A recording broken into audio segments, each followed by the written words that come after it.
नमस्कार दोस्तों, हमारे YouTube चैनल BHU एजुकेट 24/7 में आपका स्वागत है।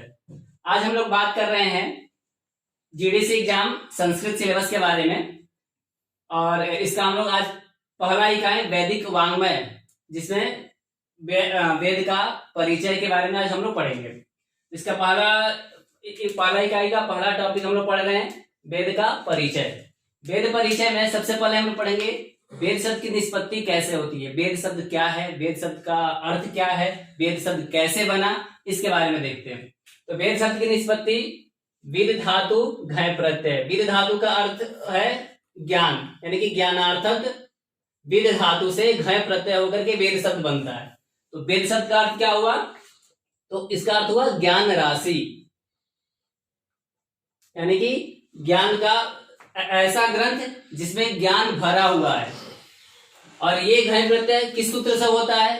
तो पाणिनि का सूत्र है तदधीते तदवेद, अर्थात जिसका अध्ययन किया जाता है उसे वेद कहते हैं। इसी सूत्र के द्वारा करण, भाव और कर्म तीनों ही अर्थों में घय प्रत्यय होकर के वेद शब्द निष्पन्न होता है। तो एक सामान्यतः क्वेश्चन आ जाता है कि वेद शब्द में घय प्रत्यय किस अर्थ में हुआ है? तो आपके पास करण अर्थ, भाव अर्थ, कर्म अर्थ तीनों ही अर्थों में घय प्रत्यय होकर के वेद शब्द बनता है। अब यहाँ पे एक चीज और है कि करण अर्थ यानी कि से, यानी कि जिसके द्वारा, जिसके माध्यम से हमें ज्ञान की प्राप्ति होती है उसे वेद कहते हैं। जिस ज्ञान की प्राप्ति होती है कर्म अर्थ में करेंगे उसे वेद कहते हैं, और जो ज्ञान प्राप्त होता है उसे वेद कहते हैं। इस प्रकार तीनों अर्थों में वेद शब्द निष्पन्न होता है। इसके अतिरिक्त पाणिनीय व्याकरण में विद धातु, चार प्रकार के विद धातुओं से वेद शब्द निष्पन्न किया गया है। जैसे विद सत्तायाम, सत्तायाम का अर्थ होता है होना, अस्तित्व, अर्थात जिसकी अस्तित्व है, था, है और जिसका अस्तित्व रहेगा उसे वेद कहते हैं। तो ये सत्तार्थक विद धातु से भी वेद शब्द निष्पन्न होता है, इसमें भी घय प्रत्यय होता है। इन चारों ही धातुओं से घय प्रत्यय होकर के वेद शब्द बनता है। विद ज्ञाने, अभी हम लोग ऊपर ज्ञानार्थक विद धातु से घय प्रत्यय करके वेद शब्द निष्पन्न बताए। इसके बाद विद विचारणे, अर्थात विचार करने अर्थ में, उचित अनुचित का विचार करने अर्थ में विद धातु से घय प्रत्यय होकर के वेद शब्द निष्पन्न होता है। इसके आगे चलते हैं विदलरी लाभे, यानी कि विद धातु लाभ अर्थ में, यानी लाभ क्या होता है? तो वेद पढ़ने से हमें संस्कार लाभ, ज्ञान लाभ इत्यादि अनेक चीजों का लाभ होता है। इस अर्थ में भी क्या होता है? वेद शब्द घय प्रत्यय करके बनता है। तो इस प्रकार वेद शब्द का अर्थ क्या होता है कि जिसके माध्यम से हमें ज्ञान की प्राप्ति हो, जो ज्ञान की प्राप्ति हो वह, और जिस ज्ञान की प्राप्ति हो रही है, ये सभी वेद कहे जाते हैं। अनेक आचार्यों ने वेद का लक्षण प्रस्तुत किया है, जिसमें हम लोग सर्वप्रथम देख रहे हैं सायण का। सायण आप लोगों को पता होगा कि सायण एक ऐसे भाष्यकार हुए जिन्होंने चारों वेदों पे भाष्य लिखा। इनका सर्वप्रथम भाष्य तैत्तिरीय संहिता पर है, जो कृष्ण यजुर्वेद का तैत्तिरीय संहिता है, उसमें इनका सर्वप्रथम भाष्य। तो ये सामान्यतः क्वेश्चन कई बार आ जाता है कि सायण ने सर्वप्रथम भाष्य किस वेद पे लिखा? तो सायण ने सर्वप्रथम भाष्य तैत्तिरीय संहिता पे लिखा। ये अनेक एग्जामों में, चाहे जीडीसी हुआ या उच्चतर माध्यमिक, अनेक राज्यों की उच्चतर शिक्षा सेवा आयोग से संबंधित क्वेश्चन आ जाता है। नेट जारक में बहुत ज्यादा ही पूछा जाता है।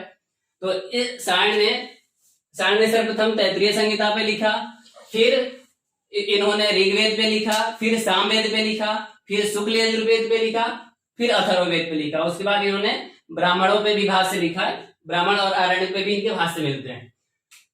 तो इन सायण ने वेद के संदर्भ में कहा है इष्ट प्राप्ति अनिष्ट परिहारयो अलौकिकम उपायम यो ग्रंथो वेदयति स वेदः, अर्थात जो इष्ट की प्राप्ति करवाता है, यानी कि हम जिस चीज को चाहते हैं उसकी प्राप्ति करवाए, और अनिष्ट परिहार यानी कि जिसको हम नहीं चाहते, दुख इत्यादि का को नहीं चाहते तो उसका निवारण करवाए। इन दोनों के अलौकिक उपाय को जो ग्रंथ बताता है, यानी कि इष्ट प्राप्ति और अनिष्ट निवारण के अलौकिक उपाय को जो ग्रंथ बताता है उस ग्रंथ को वेद कहते हैं। ये सायण का परिभाषा इन्होंने दिया वेद शब्द का। इसके बाद हम लोग चलते हैं, इनका एक और चीज है, अपौरुषेयम वाक्यम वेद। इन्होंने रचना के संदर्भ में कहा अपौरुषेयम वाक्यम वेद। ये भी पूछ दिया जाता है कि अपौरुषेयम वाक्यम वेद किसका कथन है, तो ये भी सायण का कथन है। तो अपौरुषेयम वाक्यम वेद का अर्थ है अपौरुषेय वाक्य को वेद कहते हैं। अपौरुषेय वाक्य मतलब क्या होगा, तो ऐसा वाक्य जो किसी पुरुष के द्वारा नहीं रचा गया, किसी पुरुष के द्वारा नहीं कहा गया, उस वाक्य को वेद कहते हैं, अर्थात ईश्वरीय कृति को वेद कहते हैं। यहाँ पे इन्होंने रचना से संबंधित ये वाक्य कहा। ये जो लक्षण है ये आपको तैत्तिरीय संहिता के भाष्य की भूमिका में और ऐतरेय ब्राह्मण के भी भाष्य की भूमिका में मिल जाता है। इसके अतिरिक्त आगे हम लोग विश्वामित्र का परिभाषा देखते हैं। इन्होंने कहा है विद्यन्ते ज्ञायन्ते लभ्यन्ते एभिर धर्मादि पुरुषार्थः इति वेदाः, अर्थात जिसके माध्यम से, जिसके द्वारा हमें धर्म अर्थ काम मोक्ष ये चार पुरुषार्थ रूपी ज्ञान की प्राप्ति होती है, ज्ञान का लाभ होता है, या इसके द्वारा हम धर्मादि पुरुषों को की लाभ करते हैं, उसे वेद कहते हैं। इन्होंने विश्वामित्र का परिभाषा इन्होंने दिया, प्रस्तुत किया। इसके बाद हम लोग बात करते हैं दयानंद सरस्वती। दयानंद सरस्वती वही जिनका सत्यार्थ प्रकाश रचना है। सत्यार्थ प्रकाश, इन्होंने वेद पे भाष्य भी लिखा है, इन्होंने आर्य समाज की स्थापना किया है। ये सामान्यतः जीके जीएस के क्वेश्चन में आ जाता है। और आर्य समाज की स्थापना के बारे में अगर हम लोग बात करें तो ये 10 अप्रैल 1875 ईस्वी को मुंबई में हुआ था। ठीक है, तो आगे चलते हैं लोग। तो ये दयानंद सरस्वती की एक प्रमुख नाराविदा अपने तत्कालीन परिवेश में वेदों की ओर लौटो, जो कि सामान्यतः जीके जिस क्वेश्चन में बहुत सारे जगह बहुत सारे एग्जामों में पूछ दिया जाता है। आगे हम लोग बात करते हैं। इन्होंने कहा है विदन्ति जानन्ति विद्यन्ते भवन्ति विन्दन्ते सर्वा सत्य विद्या यही यत्र वा सवेद, यानी कि जहां सत्य विद्या, यही मतलब जहां पर सभी सत्य विद्या दिए गए हैं, यानी कि हैं, निवास करते हैं या उनके द्वारा ज्ञान की प्राप्ति होती है, उसे वेद कहा गया है। यानी कि सत्य विद्याओं का जो भंडार है, सत्य विद्याओं की जो राशि है, उसे वेद कहा है। ये दयानंद ने अपने भाष्य में कहा है। इसके बाद हम लोग वेद के परिभाषा में चलते हैं। तो मनुस्मृति में भी कुछ परिभाषाएं दी गई हैं। उसमें क्या है, वेदो अखिल धर्म मूलम। ये भी सामान्यतः कई परीक्षाओं में पूछे जाते हैं कि वेदो अखिल धर्म मूलम कहाँ उद्धृत किया गया है या कहाँ से लिया गया है या कहाँ पे उद्धृत है। तो ये मनुस्मृति में है, मनुस्मृति के दूसरे अध्याय में है। तो वेदो अखिल धर्म मूलम, यानी कि अखिल धर्म मूलम, संपूर्ण धर्म का मूल स्थान क्या है, वेद है। यानी कि धर्म का मूल तत्व क्या है, वेद है। और एक और है सर्व ज्ञान मयो ही सह, ये भी अति प्रसिद्ध सूक्तियों के अंतर्गत आता है। ये भी अनेक एग्जामों में पूछा जाता है कि कहाँ से लिया गया है, कहाँ पे उद्धृत है। तो मनुस्मृति में भी ये भी उद्धृत है। ये मनुस्मृति के दूसरे अध्याय के 6वें श्लोक का है और ये 7वें श्लोक का है। तो सर्व ज्ञान मयो ही सह, यानी कि जहां पर सभी ज्ञान स्थित है, संपूर्ण ज्ञानों का जो खान है संपूर्ण ज्ञानमय है, मय मतलब भरा हुआ है, जिसमें सभी ज्ञान भरा हुआ है, ज्ञान विज्ञान सब कुछ भरा हुआ है, उसे ही क्या है, सह वेद, यानी कि उसे ही वेद कहा गया है। ये मनुस्मृति का। इसके बाद हम लोग चलते हैं पतंजलि का। महाभाष्यकार पतंजलि ने लिखा है ब्राह्मणे न निष्कारणो धर्मः षडंगो वेदो ध्येयो ज्ञेयः। मूलतः ये उन्होंने व्याकरण का जब उन्होंने प्रयोजन बताया है, उसी प्रसंग में इन्होंने कहा है कि व्याकरण का मूल प्रयोजन क्या है कि वेद की रक्षा करना। तो वेद की रक्षा किस प्रकार से होगा, जब कोई भी ब्राह्मण या ब्राह्मण का तात्पर्य कि कोई भी अध्यापक जो अध्ययन अध्यापन कराने वाला है, तो वह षडंग वेदो ध्येयो ज्ञेयः अपने 6 अंगों के साथ, यानी कि शिक्षा कल्प व्याकरण निरुक्त ज्योतिष छंद के साथ साथ संपूर्ण वेदों का अध्ययन करे, तो ही क्या है निष्कारणो धर्म, तभी वह अपने पथ से भ्रष्ट नहीं होता है। अगर वह षडंगों के साथ वेद का अध्ययन नहीं करता है तो उसके सभी कर्म निष्फल हो जाते हैं, यानी कि उसका जो भी कर्म है वह उचित नहीं हो पाता है और उसका कोई फल की प्राप्ति नहीं हो पाती है। वेद के बारे में एक अत्यंत सूक्ति प्रसिद्ध है, जिसके बारे में कहा जाता है कि ये वेद आखिर है क्या। तो इस वेद के द्वारा हमें क्या प्राप्ति होता है, क्या मिलता है, इस वेद में क्या मूल तत्व है, तो उसको लेकर के है प्रत्यक्षेणानुमित्या वा यस्तुपायो न विद्यते, यानी कि प्रत्यक्ष के द्वारा, यानी प्रत्यक्ष किसे कहते हैं, तो हमारे इंद्रिय के द्वारा, जो 5 ज्ञानेंद्रिय हैं ज्ञानार्थक, तो इन 5 ज्ञानेंद्रियों के द्वारा जब हम किसी विषय को ग्रहण करते हैं उसको प्रत्यक्ष करते हैं।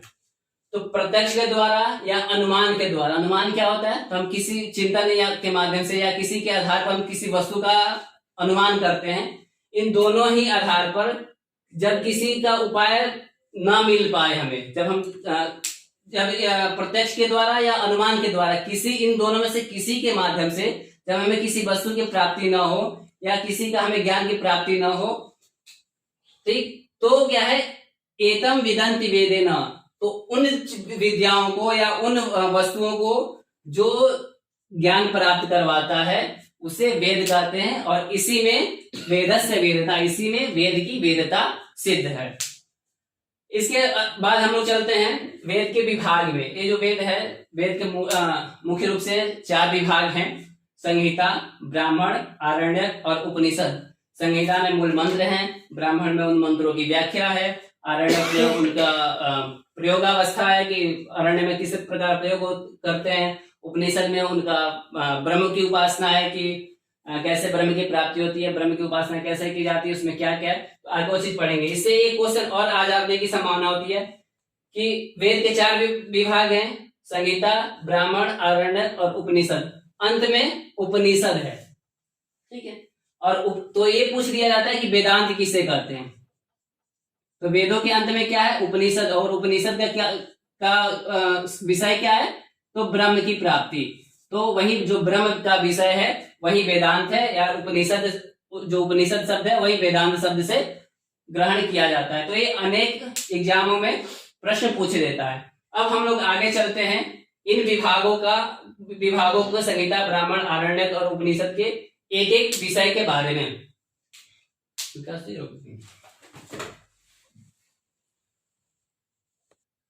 हाँ, अब हम लोग बात कर रहे हैं संहिता के बारे में कि संहिता किसे कहते हैं।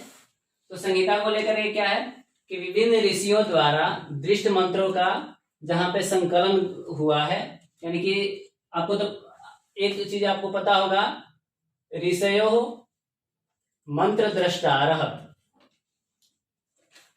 यानी कि ऋषियों ने पहले मंत्र को देखा, ऋषियों ने मंत्र को लिखा नहीं है, उन्होंने अपने तपोबल से, अपने ध्यान से मंत्रों को देखा और उन मंत्रों का फिर संकलन किया।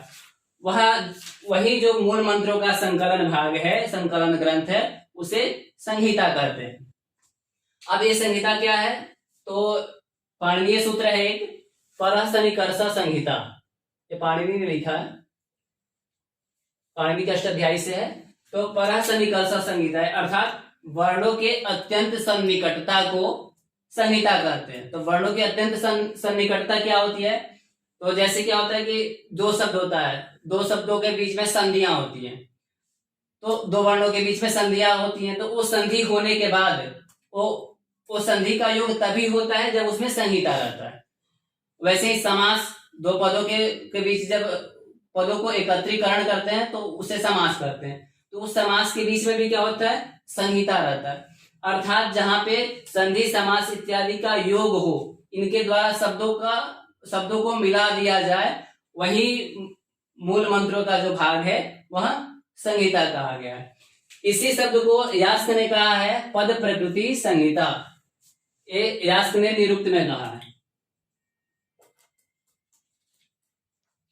ठीक है। तो पद प्रकृति संहिता, पद यानी कि सुप्तिंगंतम पदम, और प्रकृति यानी कि उनका मूल शब्द और धातु, इन दोनों का जहां योग हो, यानी कि मिलने के बाद, यानी कि संधि इत्यादि के द्वारा जहां शब्द एकत्रीकरण कर दिया गया हो, ऐसे मंत्रों का जो समूह है वह संहिता कहा गया है। ये जो संहिता है, इसके कात्यायन ने अपने प्रतिशाख में इसका एक परिभाषा देते हुए कहा है, एक पद, द्विपद, त्रिपद, चतुष्पद अथवा अनेक पदाः पादाः वर्णानाम एकः प्राणयोगः संहिता। अभी जो हम लोग बात कर रहे थे कि जहां पे एक पद, दो पद, तीन पद, चार पद अथवा अनेक पद मिल करके एक पाद बन जाए, अथवा वर्णों के एक प्राण योग हो जाना, वर्णों का एक साथ मिल जाना ही क्या कहलाता है? संहिता कहा जाता है। कुल मिलाकर हम ये कह सकते हैं कि मूल मंत्रों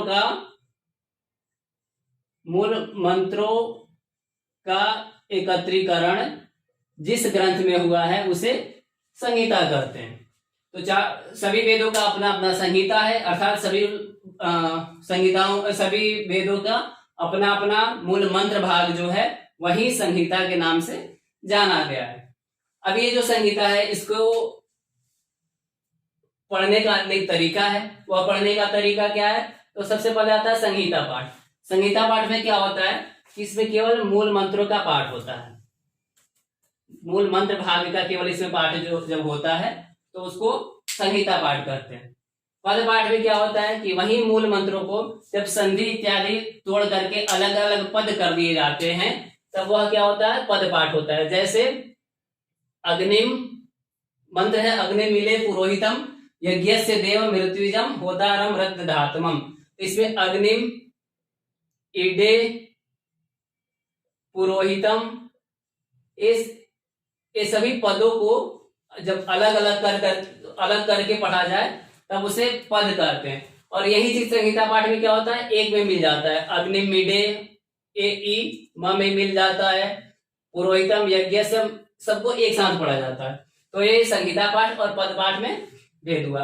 आगे चलते हैं क्रम पाठ। क्रम पाठ में क्या होता है कि पद पाठ के आगे की प्रक्रिया क्रम पाठ कहा जाता है। क्रम पाठ में इसमें होता है कि अग्निम ईडे, फिर ईडे पुरोहितम, फिर पुरोहितम यज्ञस्य, यानी कि अपने से पीछे वाले शब्द को जोड़ करके तब एक एक कदम आगे बढ़ा जाता है। इसमें यह कह सकते हैं, इसको समझने की सबसे आसान चीज ये है कि जैसे क ख, फिर ख ग, फिर ग घ, इस तरह से इसमें पढ़ा जाता है। यानी कि एक पद, दो पद, फिर यहाँ पे दूसरा पद, फिर तीसरा पद, फिर आगे तीसरा पद, फिर चौथा पद, यानी कि एक एक पद को पीछे करके फिर आगे एक पद को लेकर के पढ़ते हैं। इसके अतिरिक्त क्या है? विकृति पाठ। विकृति पाठ में क्या है कि मंत्रों को अनेक प्रकार से पढ़ा जाता है, उनको आगे पीछे करके दो तीन बार दोहरा करके, एक बार आगे एक बार पीछे करके, तो ये अनेक विकृति के द्वारा जब पढ़ा जाता है उसे विकृति पाठ कहते हैं। इन सारी चीजों का तात्पर्य क्या है? तो वेद के मूल मंत्रों का संरक्षण, जहां पे वेदों के मूल मंत्रों का जब संरक्षण की बात करते हैं कि उनमें कोई विकृतियां ना हो, कोई अशुद्धियां ना हो, इसलिए क्या है उनको ये पाठ भेद किए गए हैं उसमें। जैसे कि हमें विदित है कि वेदों को श्रुति कहते हैं। श्रुति इसलिए कहते हैं क्योंकि प्राचीन में ये एक ऋषि ने अपने शिष्यों को पढ़ाया, वह शिष्य ने सुन सुन करके उसे याद किया, फिर उन्होंने अपने शिष्यों को पढ़ाया, वह भी सुनकर याद किए। तो ये श्रुति परंपरा होने के कारण इसको वेद को श्रुति कहा जाता है। तो ये जो विकृतियां हैं, ये विकृतियां 8 है, यानी कि 8 प्रकार से इसको अलग अलग तरीकों से पढ़ा जाता है और पढ़ा जाता है, जिसके द्वारा इस वेद का के मूल मंत्रों में अभी तक कोई भी विकृतियां नहीं हुई हैं, कोई भी पाठ भेद नहीं हुआ है। यहाँ तक की बात करें कि अगर भक्तिकालीन तुलसीदास के रामचरितमानस के बारे में बात करें तो लगभग आज से 400 वर्ष पूर्व की बात करते हैं, तो उसमें तुलसीदास के रामचरितमानस में अनेक विकृतियां आ गई हैं, अनेक पाठ भेद मिल जाते हैं कि ये भी मिलता है, ये भी देखा जाता है, ये भी देखा जाता है। लेकिन हमारे वैदिक मंत्रों में आज तक कोई ऐसा पाठ भेद नहीं देखने को मिलता है कि नहीं यहाँ पे ये भी पढ़ना चाहिए, यहाँ पे ये भी पढ़ना चाहिए, ऐसा कुछ नहीं है। क्यों? क्योंकि इसका पूरा का पूरा श्रेय पाठ भेद को जाता है। जहां हम संहिता पाठ, पद पाठ, क्रम पाठ और 8 प्रकार के विकृति पाठ को लेकर के जब हम हमारे आचार्य से पढ़ते हैं और अपने शिष्यों को पढ़ाते हैं तो फिर इसमें पाठ भेद होने की संभावना ही नहीं बच जाती। आगे चलते हैं। तो ये जो 8 विकृतियां कौन कौन से हैं? जटा, माला, शिखा, रेखा, ध्वज, दंड, रथ और घन। ठीक है, जटा पाठ, माला पाठ, शिखा पाठ, रेखा पाठ, ध्वज पाठ, दंड पाठ, रथ पाठ और घन पाठ। ये जो 8 पाठ है ये अक्सर प्राय सभी एग्जामों में पीजीटी से लेकर के उच्चतर शिक्षा सेवा आयोग तक के जितने भी एग्जाम्स होते हैं उन सभी में ये कॉमन क्वेश्चन है, मैक्सिमम पूछ दिया जाता है कि विकृतियों की संख्या कितनी है या कति विकृतयः सन्ति। तो यहाँ पे क्या अष्ट विकृतयः सन्ति ये प्रश्न का उत्तर होता है। तो ये 8 विकृतियां हैं, अष्टौ विकृतयः प्रोक्ता, ये 8 ही विकृतियां कही गई हैं क्रम पूर्वा महर्षि भी। तो क्रम पूर्वक ये महर्षियों के द्वारा कही गई है। इसमें से प्रत्येक एक दूसरे से कठिन होते जाता है और सबसे कठिन होता है घन पाठ। ठीक है, फिर आगे चलते हैं हम लोग कि ये जो पाठ है संहिता पाठ, पद पाठ, क्रम पाठ, विकृति पाठ में जटा, माला, शिखा, रेखा, ध्वज, दंड, रथ और घन, इनको पढ़ने वाला भी कोई होगा, इसके प्रारंभ करता भी कोई ना कोई होगा। तो इसके पाठकर्ता कौन है, तो इसको लेकर के एक मधु शिक्षा में उल्लेख है, भगवान संहिताम प्राह, यानी कि भगवान ने यानी कि ईश्वर ने संहिता पाठ किया था, यानी कि ईश्वर के द्वारा संहिता पाठ हुआ था। पद पाठम तु रावण, रावण के द्वारा पद पाठ किया गया था। ब्रह्मव्य ऋषि के द्वारा क्रम पाठ किया गया था। जटा पाठ जो है वो व्याडी ने इसकी रचना की थी। माला पाठ वशिष्ठ ने किया था। शिखा पाठ भृगु ऋषि ने किया था। रेखा पाठ अष्टावक्र ने किया था। विश्वामित्र ने ध्वज पाठ किया था। पराशर ऋषि ने दंड पाठ किया था और कश्यप ने रथ पाठ किया था और अत्रि मुनि ने घन पाठ किया था या घन पाठ की रचना की थी। इन्होंने इसके पाठ करता है। तो इस प्रकार क्या है, ये जो संहिता है हमारे लिए बहुत ही महत्वपूर्ण है। इनमें से अनेक प्रश्न आते हैं और इसके बाद हम लोग बात करते हैं संहिता के बाद ब्राह्मण ग्रंथों के बारे में। अब हम लोग बात कर रहे हैं ब्राह्मण के बारे में कि ब्राह्मण ग्रंथ किसे कहते हैं, ब्राह्मण का क्या तात्पर्य है। तो ब्राह्मण ग्रंथ में क्या है, वैदिक मंत्रों की व्याख्या, अर्थात वैदिक जो संहिता में मंत्र है उन मंत्रों का जो व्याख्या ग्रंथ है, अर्थात जिस ग्रंथ में वैदिक मंत्रों की व्याख्या की गई है, उन मंत्रों के विनियोग के बारे में बताया गया है, यज्ञ के क्रिया प्रक्रिया और उनके व्याख्या का वर्णन किया गया है, उस ग्रंथ को ब्राह्मण ग्रंथ कहा जाता है। शतपथ ब्राह्मण में ब्राह्मण शब्द की परिभाषा देते हुए कहा गया है ब्रह्मवै मंत्र, अर्थात मंत्रों के व्याख्या भाग को ब्राह्मण कहा गया है। मंत्रों के व्याख्या भाग को ब्राह्मण कहते हैं, यह शतपथ ब्राह्मण के अनुसार ये कहा गया है। दूसरा मीमांसा सूत्र के अनुसार उसमें से ब्राह्मण शब्द अर्थात संहिताओं के अतिरिक्त भाग जो है, संहिताओं अर्थात मूल मंत्रों के का जो शेष भाग है उस शेष भाग को ब्राह्मण शब्द के द्वारा अभेद किया गया है। उसके बाद आते हैं, एक और आता है मंत्र ब्राह्मणयोः वेद नाम ध्येयम्, अर्थात मंत्र यानी कि संहिता भाग और ब्राह्मण यानी कि व्याख्या ग्रंथ, इन दोनों के ही संयोगों को वेद कहा गया है। ये है आपस्तंभ श्रोत्र सूत्र का, आपस्तंभ श्रोत्र सूत्र में इसका उल्लेख किया गया है। इसका संख्या है 133। अब आगे चलते हैं, ब्राह्मण शब्द के ही उल्लेख में भट्टनारायण ने तैत्तिरीय संहिता के भाष्य में कहा है ब्राह्मणम नाम कर्मणस् तन्मंत्राणाम व्याख्यान ग्रंथ, अर्थात ब्राह्मण किसे कहते हैं कि कर्मण यानी कि कर्मकांड संबंधी या यज्ञ के से संबंधित मंत्रों के व्याख्या भाग को ब्राह्मण ग्रंथ कहा जाता है। ये भट्टनारायण ने तैत्तिरीय संहिता के भाष्य में कहा है। ये अक्सर प्रश्न आ जाता है एग्जाम में कि भट्टनारायण ने किस पर भाष्य लिखा है, तो भट्टनारायण ने तैत्तिरीय संहिता पर भाष्य लिखा है। आप आसानी से, ये भी प्रश्न अति प्रसिद्ध है कि मंत्र ब्राह्मणयोः वेद नाम ध्येयम् कहाँ से लिया गया है या कहाँ पर उद्धृत है, तो आपस्तंभ श्रोत्र सूत्र में उद्धृत है। ये भी ब्रह्मवै मंत्र भी कहाँ से लिया गया है या कहाँ पे इसका उल्लेख है, तो शतपथ ब्राह्मण में उल्लेख है। ये भी प्रश्न अति प्रसिद्ध है और प्राय परीक्षाओं में पूछी जाती है। आगे बात कर रहे हैं, वाचस्पति मिश्र ने वेद ब्राह्मण शब्दों के ब्राह्मण ग्रंथों के बारे में लिखा है, नैरुक्त्यम यस्य मंत्रस्य विनियोगः प्रयोजनम प्रतिष्ठानम विधिश्चैव ब्राह्मणम तदिहोच्यते। यानी कि ब्राह्मण कहते हैं, किसको कहते हैं? तो नैरुक्त्यम यानी कि जहां पर वैदिक शब्दों की निरुक्ति दी गई है, यस्य मंत्र से यानी कि जहां पे वैदिक मंत्रों के निरुक्ति दी गई है, यानी कि वेद में प्रयुक्त होने वाले जो शब्द है उनकी निरुक्ति दी गई है। विनियोग, उन मंत्रों का विनियोग दिया गया है कि वह मंत्र किसके लिए प्रयोग हो रहा है, किस देवता के लिए प्रयोग हो रहा है, उसके ऋषि को, उसके दृष्टा ऋषि कौन है, उसके देवता कौन है, तो विनियोग में आ जाते हैं। उन मंत्रों का प्रयोजन क्या है, उससे किस फल की प्राप्ति होती है, किसकी स्तुति कर रहे हैं इत्यादि का। प्रतिष्ठानम, प्रतिष्ठान का मतलब होता है अर्थवाद, तो अर्थवाद और विधि यानी कि उन मंत्रों का विधि क्या है, क्या क्रिया प्रक्रिया के होता है उन मंत्रों के द्वारा।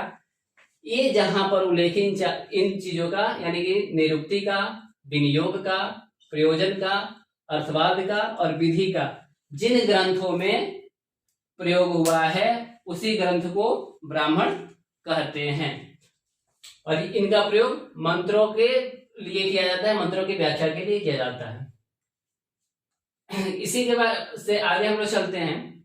मीमांसा सूत्र पे ही शबर स्वामी ने भाष्य लिखा है, तो उस भाष्य में उन्होंने ये जो ब्राह्मण है, ब्राह्मण के 10 विषयों का उल्लेख किया है। वह 10 विषय कौन कौन से हैं ये भी पूछा जाता है कि ब्राह्मण से कति विषया सन्ति है, ब्राह्मण से कति विधि, तो आपको क्या है, ब्राह्मण के 10 विधियां होती हैं।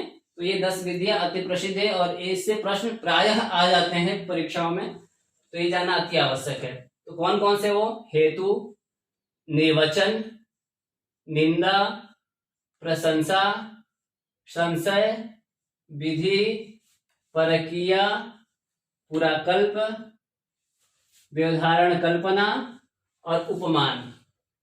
ये 10 क्या है, विधयो ब्राह्मण से, तो ब्राह्मण ग्रंथों के 10 विधियां हैं या 10 विषय हैं ये कह सकते हैं। तो ये कहाँ से लिया गया है ये पूछ दिया जाता है, तो शबर स्वामी ने इस पे भाष्य लिखा है ये मीमांसा सूत्र पे, तो ये वही से उद्धृत है। इसमें हेतु क्या है, अर्थात यज्ञ क्यों किए जाते हैं, उसका क्या कारण है, किस प्रकार से होता है इत्यादि का जहां पे बताया जाता है उसे वहां हेतु।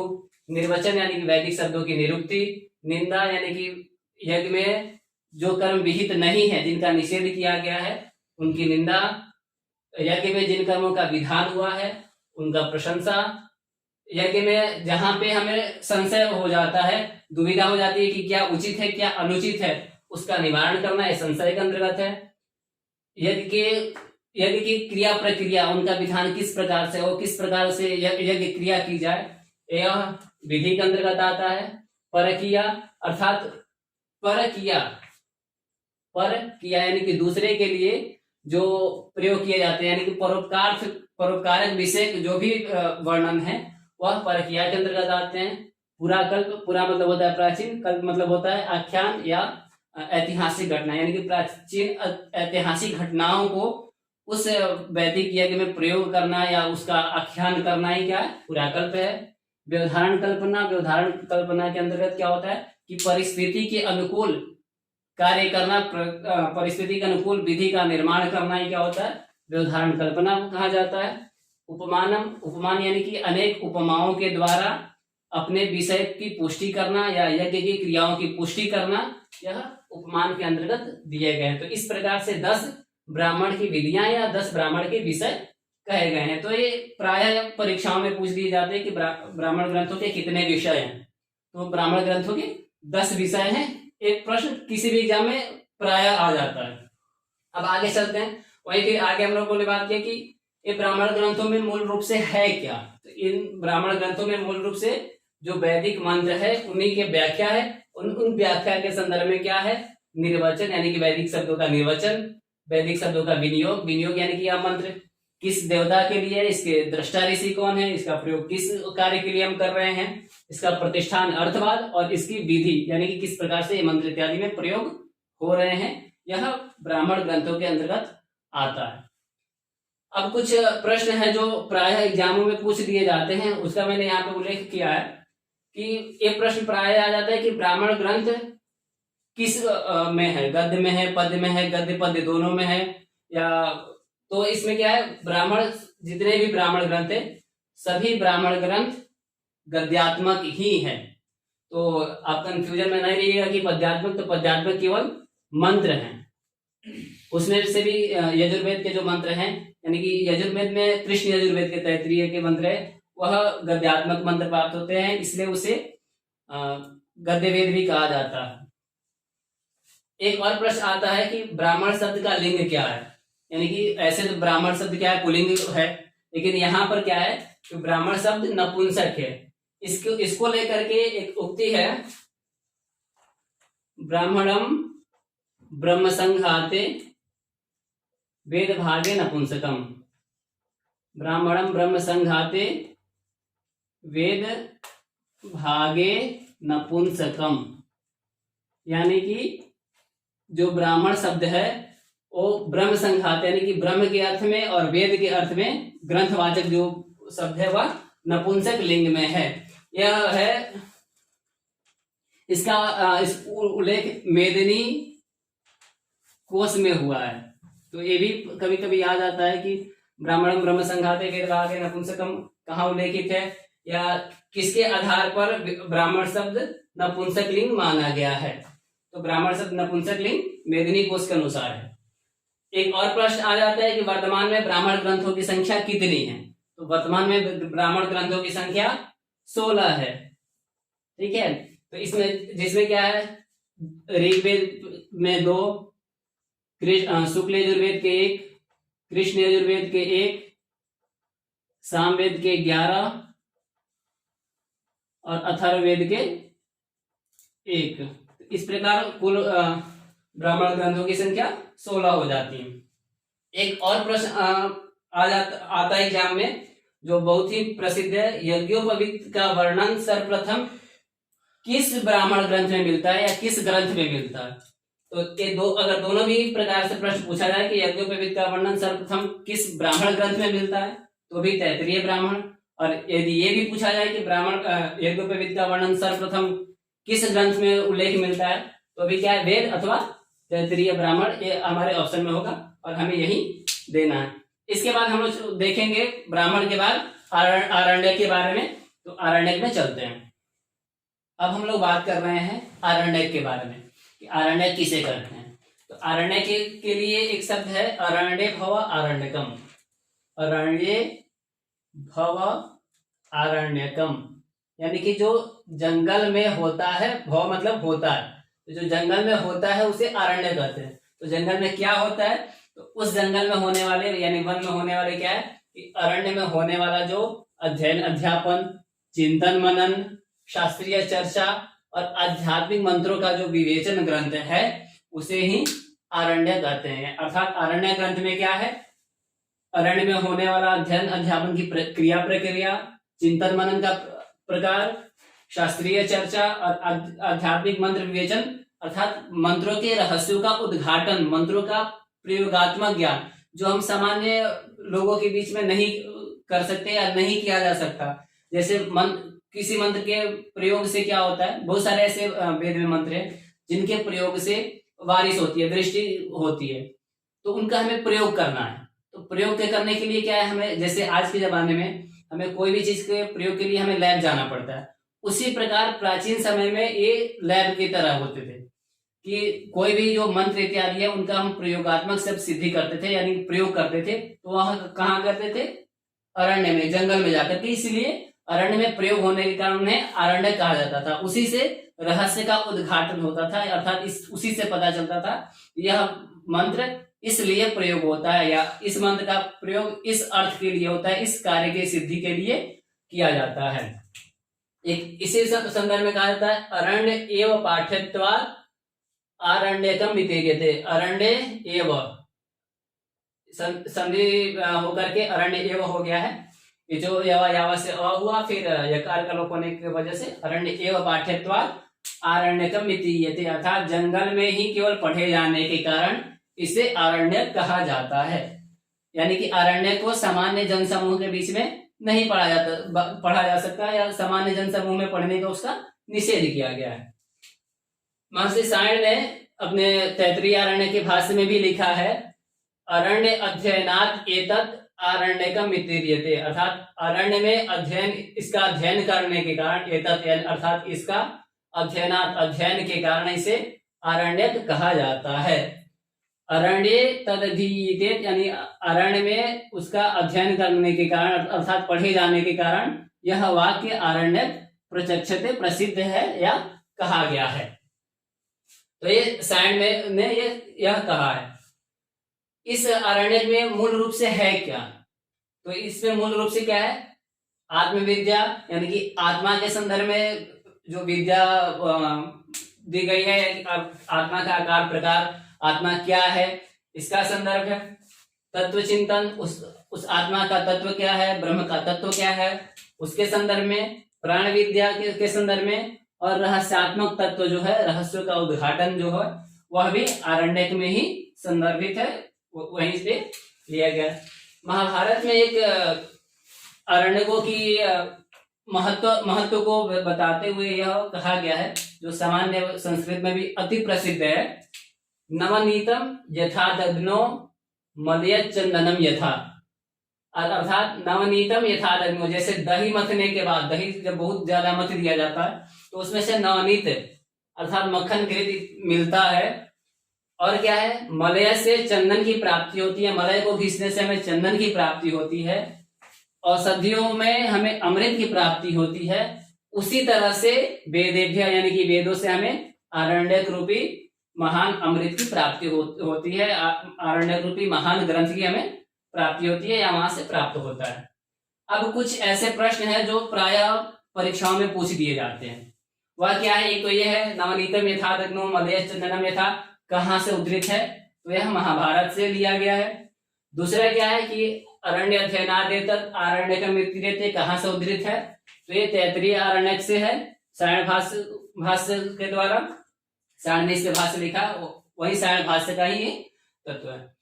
एक और चीज है कि आरण्यकों को रहस्य कहा गया, उससे वीडियो हट गया था तो उसको हम लोग शॉर्ट में देख लेते हैं। तो रहस्य किसे कहा जाता है? तो रहस्य आरण्यकों को कहा जाता है, और इसका उल्लेख कहाँ है? तो गोपद ब्राह्मण में इसका उल्लेख किया गया है। और था कि श्रमण शब्द का क्या अर्थ है और इसका उल्लेख कहाँ है? तो श्रमण शब्द का अर्थ है तपस्वी, और इसका उल्लेख तैत्तिरीय आरण्यक में मिलता है। तो ये भी पूछा जाता है कि श्रमण शब्द का उल्लेख किस आरण्यक में मिलता है, या किस ग्रंथ में मिलता है? तो तैत्तिरीय आरण्यक में मिलता है। इसके अतिरिक्त एक और प्रश्न था कि प्रवज्या शब्द का उल्लेख कहाँ पर है और इसका अर्थ क्या है? तो प्रवज्या शब्द बृहदारण्यक में मिलता है, और इसका अर्थ है, इसका मूल अर्थ है घर को छोड़कर चले जाना, घर को छोड़कर चले जाना, अर्थात इसका भी अर्थ है तपस्वी हो जाना, अर्थात तपस्वी इसका भी मूल अर्थ है। इसके बाद हम लोग आगे चलते हैं उपनिषद के तरफ। उपनिषद शब्द का क्या अर्थ है, इसको सबसे पहले हम लोग देखते हैं। तो उपनिषद का अर्थ है जो अनर्थ को नष्ट करता है, संसारिक अविद्या आदि को शिथिल करता है, तथा ब्रह्म शब्द का साक्षात्कार कराता है, उसे उपनिषद कहते हैं। अर्थात उपनिषद का 3 प्रमुख कार्य है, अनर्थ को नष्ट करना, संसारिक अविद्या आदि को शिथिल करना, और ब्रह्म का साक्षात्कार कराना, अर्थात ब्रह्म की प्राप्ति करवाना, अर्थात ब्रह्म प्राप्ति के लिए ज्ञान प्रदान करना, यह उपनिषदों का मुख्य कार्य है। उपनिषद शब्द कैसे बनता है अभी हम देख लेते हैं। तो उपनिषद जो शब्द है, इसमें उपसर्ग, निउपसर्ग पूर्वक सदृढ़ धातु से क्यों प्रत्यय होकर के उपनिषद शब्द बनता है। तो यहाँ पे जो सदृढ़ धातु है वह गति अर्थ में है मूल रूप से, ठीक है। तो उप का अर्थ होता है समीप, नि का अर्थ होता है निश्चय पूर्वक, निश्चय पूर्वक, गति मतलब जो ज्ञान प्राप्त करवाता है या बैठता है, जाता है, और क्यू प्रत्यय जो है, इस क्यू प्रत्यय का सर्वापहारी लोप हो जाता है। सर्वापहारी का मतलब होता है हारी, इसका मतलब होता है कि संपूर्ण क्यू प्रत्यय का लोप हो जाता है। तो इसका लोप हो जाने के कारण बच्चा क्या, उपनिषद, लृ का भी लोप हो जाता है, शब्द बन गया उपनिषद। तो और इस उपनिषद शब्द का मूल अर्थ क्या है, तो परम तत्व के समीप ले जाने वाला ज्ञान, अर्थात वह ज्ञान जो हमें परम तत्व की तरफ ले जाता है, ईश्वर की प्राप्ति करवाता है और अर्थात ब्रह्म की प्राप्ति करवाता है, उसे उपनिषद कहते हैं। शंकराचार्य ने इसी के अर्थ के लिए कहा है कि ब्रह्म तत्व के ज्ञान के लिए गुरु के समीप सविनय बैठने को ही उपनिषद कहते हैं, अर्थात ऐसा ज्ञान जो गुरु के समीप बैठने के पश्चात हमें प्राप्त होता है और उस ज्ञान के माध्यम से हमें ब्रह्म तत्व की प्राप्ति होती है, उसी ज्ञान को हम उपनिषद कहते हैं। शंकराचार्य ने यहाँ पे जो सदलृ धातु है, इसके 3 अर्थों का विवेचन किया। वह 3 अर्थ क्या क्या है, तो सदलृ विशरण गति अवसादनेषु, अर्थात सदलृ धातु का क्या अर्थ है, विशरण गति अवसादन। ठीक है, यह उल्लेख किसने किया है, तो शंकराचार्य ने। यह प्रश्न आ जाता है कि सदलृ धातु का 3 अर्थों में उल्लेख किसने किया है, तो शंकराचार्य ने किया है। या सदलृ धातु का विसरण गति और अवसादन किसने अर्थ किया है, तो शंकराचार्य ने किया है। तो इसका क्या अर्थ है विसरण का, तो विसरण का मूल अर्थ होता है नाश होना। किसका नाश होना, तो सांसारिक अविद्या इत्यादि का नाश होना ही क्या होता है, विसरण कहा जाता है। फिर गति क्या है, तो गति मतलब होता है जाना, अर्थात जानना या प्राप्त करना। तो किसको प्राप्त करना, तो ब्रह्म की प्राप्ति होना या ब्रह्म को प्राप्त करना, ब्रह्म को जानना, ये उपनिषदों का परम गुण तत्व है। अवसादन, अवसादन क्या होता है, तो शिथिल होना। क्या, किस चीज का शिथिल होना, तो मनुष्य का दुख या उसका बंधन इत्यादि पूर्वक जो कर्म है उनका शिथिल हो जाना, यानी कि मनुष्य का दुख खत्म हो जाना, उनके जो जीवन इत्यादि से मोह है या बंधन जो है उसका शिथिल हो जाना ही क्या होता है, अवसादन है। अगर इन तीनों ही अर्थों को हम मिला दें तो उपनिषद का मूल अर्थ क्या हो जाता है कि उपनिषद उसे कहते हैं जो संसारिक अविद्या इत्यादि का नाश कराता है, ब्रह्म की प्राप्ति करवाता है या ब्रह्म प्राप्ति के लिए ज्ञान प्रदान करता है और मनुष्य का दुख या बंधन को शिथिल करता है या नष्ट करता है, उसे हम उपनिषद कहते हैं। इस प्रकार से उपनिषद शब्द का मूल अर्थ इन तीनों के द्वारा संपन्न हो जाता है। अब बात करते हैं शंकराचार्य के बारे में थोड़ा सा, कि शंकराचार्य ने 3 चीजों पे भाष्य लिखा है।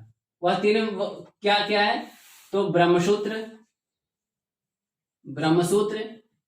श्रीमद् भगवद गीता और उपनिषद, ये जो 3 ग्रंथ है, इन्हीं तीनों ग्रंथों पे शंकराचार्य का भाष्य प्राप्त होता है। इन तीनों ग्रंथों को प्रस्थान त्रयी कहा जाता है, प्रस्थान त्रयी कहा जाता है। तो ये सामान्यतः प्रायः एग्जामों में ये पूछ दिया जाता है कि प्रस्थान त्रयी के अंतर्गत कौन कौन से ग्रंथ आते हैं। तो प्रस्थान त्रयी के अंतर्गत ब्रह्मसूत्र, गीता और उपनिषद आते हैं। ये भी पूछ दिया जाता है कि प्रस्थान त्रयी पे भाष्य किसका प्राप्त होता है, तो प्रस्थान त्रयी पे शंकराचार्य का भाष्य प्राप्त होता है। एक और भी प्रश्न आ जाता है कि प्रस्थान त्रयी पे शंकराचार्य द्वारा प्राप्त भाष्य का क्या नाम है, तो उसका नाम है शारीरक भाष्य। क्या है, शारीरक भाष्य, शारीरक भाष्य। तो ये भी पूछ देता है कि शारीरक भाष्य किस ग्रंथ पे है, तो वही बात आएगी ब्रह्मसूत्र, गीता और उपनिषद पे। तो इस प्रकार इससे संबंधित घुमा फिरा करके किसी न किसी मतलब प्रत्येक प्राय एग्जामों में पूछ दिए जाते हैं, तो इसलिए इस चीज को हमें अच्छी तरह से समझ लेना चाहिए। अब आगे चलते हैं। एक और शंकराचार्य से संबंधित प्रश्न आता है कि शंकराचार्य द्वारा कितने उपनिषदों पे भाष्य लिखा गया, शंकराचार्य ने कितने उपनिषदों पे भाष्य लिखा, तो उसका क्या है, शंकराचार्य ने 10 उपनिषदों पर भाष्य लिखा है। अब एक बात कर लेते हैं उपनिषदों के संख्या के बारे में कि उपनिषदों की संख्या कितनी है। तो अगर प्राय ग्रंथों का हम लोग देखेंगे तो उसमें प्राप्त होता है कि उपनिषदों की संख्या 108 से लेकर के लगभग 200 तक प्राप्त होती है। लेकिन हमें अगर प्रमाणिकता के बारे में बात करें कि प्रमाणिक रूप से हमें कितने उपनिषदों की प्राप्ति होती है, तो प्रमाणिक रूप से हमें 108 उपनिषदों का ही उल्लेख प्राप्त होता है जो कि मुक्तकोपनिषद में दिया गया है। तो मुक्तिकोपनिषद में क्या है, 108 उपनिषदों का उल्लेख है और इनके नामों का भी उल्लेख किया गया है। तो यह अगर प्रश्न आता है कि उपनिषदों की संख्या कितनी है, तो उपनिषदों की संख्या 108 है। अब कुछ प्रश्न है वो वो भी देख लेते हैं। शंकराचार्य द्वारा जो 10 उपनिषदों पे भाष्य लिखा गया, वह 10 उपनिषद कौन कौन से हैं? तो वह ईशावास्योपनिषद है, केनोपनिषद है, कठोपनिषद है, प्रश्नोपनिषद है, मुंडकोपनिषद है, मांडुक्योपनिषद है, तैत्तिरीयोपनिषद है, ऐतरेयोपनिषद है, छांदोग्योपनिषद है और बृहदारण्यकोपनिषद है। तो इन्हीं 10 उपनिषदों पर शंकराचार्य का भाष्य प्राप्त होता है। और इसका उल्लेख कहाँ है? तो मुक्तिकोपनिषद में इसका उल्लेख किया गया है कि शंकराचार्य ने इन्हीं 10 उपनिषदों पर भाष्य लिखा है, जो गीता प्रेस के द्वारा प्रकाशित भी है। एक और महत्वपूर्ण उपनिषदों के बारे में प्रश्न पूछा जाता है एग्जाम में कि उपनिषदों पर फारसी में अनुवाद किसने किया है? तो उपनिषदों पे सर्वप्रथम फारसी में अनुवाद दारा शिकोह का है। दारा शिकोह शाहजहां का पुत्र और औरंगजेब का अग्रज था, अर्थात बड़ा भाई था, और इसने शिर-ए-बाबर नाम से फारसी में अनुवाद करवाया था। फारसी में उपनिषदों का अनुवाद करवाया। ये भी प्रश्न पूछ दिया जाता है कि कितने उपनिषदों का भाष्य अनुवाद करवाया? तो इसने 50 उपनिषदों का अनुवाद करवाया। एक और इससे प्रश्न आ जाता है कि शिर-ए-बाबर शब्द का क्या अर्थ है? तो शिर-ए-बाबर शब्द का अर्थ है महान रहस्य, महान रहस्य। तो ये भी एक प्रश्न बन जाता है कि शिर-ए-बाबर शब्द का क्या अर्थ है? महान रहस्य। दारा शिकोह ने इस पर अनुवाद करवाया। तो ये 50 उपनिषदों पर अनुवाद करवाया। किस भाषा में करवाया? तो फारसी में करवाया। और कब करवाया? तो 1657 ईस्वी में यह प्रकाशित मिलता है, अर्थात 1657 ईस्वी में इसका प्रकाशन किया गया। तो इस तरह से हमने वेद का सामान्य परिचय पढ़ा। अब हम लोग अगले वीडियो में इससे संबंधित आगे की चीजें पढ़ेंगे, जैसे वेद के रचना काल के संदर्भ में कि किसने इसका रचना समय क्या क्या माना है, और वेद के अन्य भी बहुत सारे भी पोर्शन बचे हैं, तो उसके बारे में बात करेंगे। तो इसी के लिए हमारे YouTube चैनल में बने रहिए। धन्यवाद।